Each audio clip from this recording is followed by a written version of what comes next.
Voilà donc Édouard Philippe de retour en Bretagne, la vraie, celle-là. Pour preuve, le soleil brille. Ouais, il fait un temps incroyable. Ah bah il fait toujours beau dans le Finistère.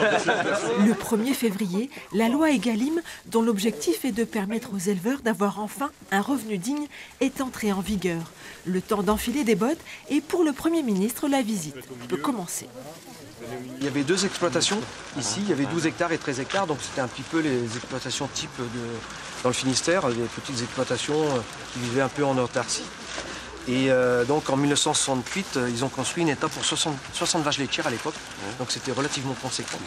Et donc on a cheminé dans une agriculture productive et intensive, comme c'était promu et d'actualité, en touchant sans doute un peu les limites.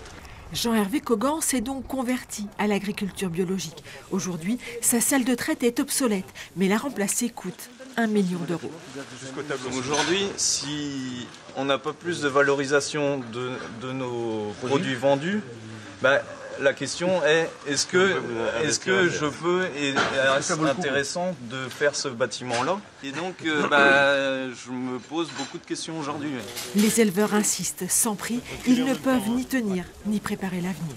J'ai eu un échange passionnant avec des gens qui sont fiers de ce qu'ils font, qui veulent expliquer ce qu'ils font, qui ont parfaitement conscience qu'ils doivent faire face à une compétition mondiale, qui ont parfaitement confiance qu'ils doivent faire évoluer leur façon de produire, mais qui ne renoncent à rien. Les éleveurs ont évoqué des voisins à qui le banquier téléphone chaque fin de mois, qui n'en peuvent plus.